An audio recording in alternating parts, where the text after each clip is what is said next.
வணக்கம், நான் மதுவந்தி பேசுறேன். நேத்திக்கு தி அயர்ன் லேடி ஆஃப் இந்தியா அப்படின்னே சொல்லலாம், புரட்சி தலைவி செல்வி ஜெயலலிதா அவர்களுடைய பிறந்த நாள். அவங்கள மாதிரி ஒரு பெண் இனிமே பிறந்து வருதெல்லாம் கொஞ்சம் கஷ்டம்தான். அவங்கள பிடிக்காதவங்க இருக்கலாம், பிடிச்சவங்க இருக்கலாம், அதுக்குள்ளெல்லாம் நான் போல. She is a role model for every woman who wants to be strong in life.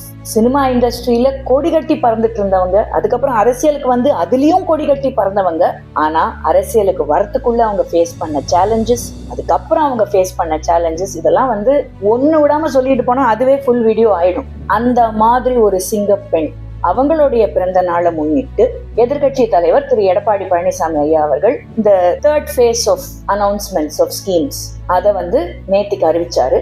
இதுல முக்கியமா என்ன சொல்லியிருக்காரு, அதிமுக கூட்டணி ஆட்சி அமைத்தவுடன், நாங்கள் ஆட்சி அமைத்தால்லாம் கிடையாது, அதிமுக கூட்டணி ஆட்சி அமைத்தவுடன் செய்ய போற முக்கியமான வேலை என்ன, அதாவது இந்த சொத்து வரி, அப்புறம் வந்து கண்ணா பின்னான்னு எலக்ட்ரிசிட்டி பில் அப்படியே இட்ஸ் ஸ்கை ராக்கெட்டிங் இல்லையா, இது இந்த மாதிரி வரிகள் எவ்வளவோ வரி வந்து இன்க்ரீஸ் ஆயிருக்கு இஷ்டத்துக்கு இந்த 4.5 வருஷத்துல.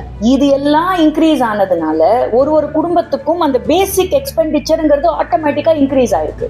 அது சுமை தானே, அது பாரம் தானே. இந்த சுமைய குறைக்கிறதுக்காக ஒரு குடும்பத்துக்கும் தலா 10,000 ரூபாய் வழங்கப்படும் அப்படின்னு தெளிவா சொல்லியிருக்காரு. இப்போ எம்ப்ளாய்மெண்ட் எக்ஸ்சேஞ்ச்ல ஜாப்ஸுக்கு ரெஜிஸ்டர் பண்ணியிருக்கிற பட்டதாரிகளுக்கும் அண்ட் +2 படிச்ச இளைஞர்களுக்கும் ரெஸ்பெக்டிவ்லி, இப்போ எம்ப்ளாய்மெண்ட் எக்ஸ்சேஞ்ச்ல ரெஜிஸ்டர் பண்ணியிருக்கிற அந்த பட்டதாரிகளுக்கு ரூபாய் 2,000, +2 படிச்சிருக்கிற இளைஞர்களுக்கு ரூபாய் 1,000 மந்த்லி கொடுக்கப்படும், எவ்ரி மந்த் கொடுக்கப்படும் அப்படிங்கறதையும் அறிவிச்சிருக்காரு. அதே மாதிரி மீன்பிடி தடை காலத்துக்கான அந்த நிவாரண தொகை ரூபாய் 8,000 ரூபாய் 12,000 இன்க்ரீஸ் பண்ணிருக்காங்க. So that's a solid 4,000 rupee increase அதுலயுமே பண்ணிருக்காங்க. இந்த 2 விஷயத்தையும் எடப்பாடி ஐயா அவர்கள் வந்து அனௌன்ஸ் பண்ணிருக்காரு. Also many more things. ஒரு ஆண்டும் இந்த பொங்கல் டைம்ல வழங்கப்படுற அந்த பொங்கல் தொகுப்போட சேர்த்து ரூபாய் 1,000 எக்ஸ்ட்ரா வழங்கப்படும் அப்படின்னு சொல்லியிருக்காரு.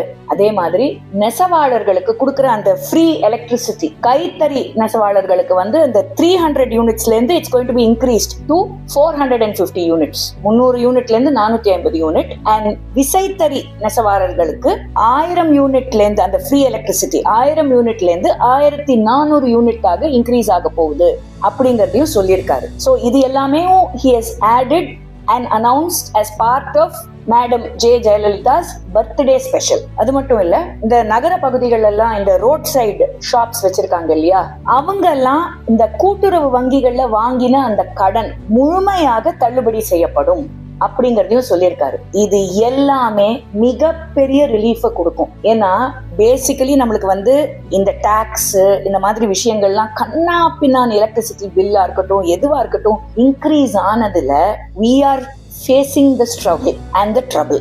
So இதெல்லாம் இப்போ எடப்பாடி ஐயா வந்து ஆட்சிக்கு வந்ததுக்கு அப்புறமா இந்த ரிலீஃப் கொடுக்கும் போது கண்டிப்பா we will breathe slightly better. அது இதெல்லாம் எப்படி சாத்தியம்? உடனே வந்துட்டாங்கப்பா, இவர் அனௌன்ஸ் பண்ணி முடிச்சாரு, எல்லா சொம்பு தூக்கிங்களும் வந்துட்டாங்க. அது எப்படி சாத்தியம்? அது எப்படி நடக்கும்? எப்படி செய்ய முடியும்? நான் மறுபடியும் சொல்றதுதான், டபுள் என்ஜின் சர்க்கார் இது வந்தா அனைத்தும் சாத்தியம். ஏங்க 10 லட்சம் கோடிக்கு மேல கடன் இருக்கிற ஒரு அரசாங்கமே டமால்னு தூக்கி 5,000 ரூபாய் அக்கௌண்ட்ல போடுறாங்களாம். அது எப்படி சாத்தியம்னு யாரும் கேட்கல. ஏன்னா அது நம்ம பணமே நம்மளுக்கு திரும்பி வந்திருக்கு. அது எப்படி நீங்க பண்ணலான்னு கூட யாரும் இங்க கேட்கல. ஆனா ஒருத்தர் வந்து தெளிவா நாங்க ஆட்சிக்கு வந்தப்புறம் இதெல்லாம் வாட் இஸ் டூஅபிள் அததான் அவரு சொல்றாரு. நீங்க நல்லா ஞாபகம் வச்சுக்கணும், திரு எடப்பாடி ஐயா சிஎம்ஆ பொறுப்பேற்ற டைம் எல்லாருக்கும் ஞாபகம் இருக்கும்னு நினைக்கிறேன். It was not an easy time. அப்பெல்லாம் என்ன சொல்லிட்டு இருந்தாங்க எல்லாரும், நான் மறுபடியும் அதை வலியுறுத்த பாக்குறேன். அதனாலதான் இதை நான் திருப்பி சொல்றேன். 10 நாள் இந்த ஆட்சி கவுந்துரும், அவ்வளவுதான். இப்படிதான் எல்லாரும் பேசிக்கிட்டு இருந்தாங்க. 10 நாள்ல கவுந்துச்சா? 4.5 வருஷம் proper governance in the middle of what a pandemic called corona. இதையும் அவர் தான் ஃபேஸ் பண்ணாருங்க ஃபர்ஸ்ட்.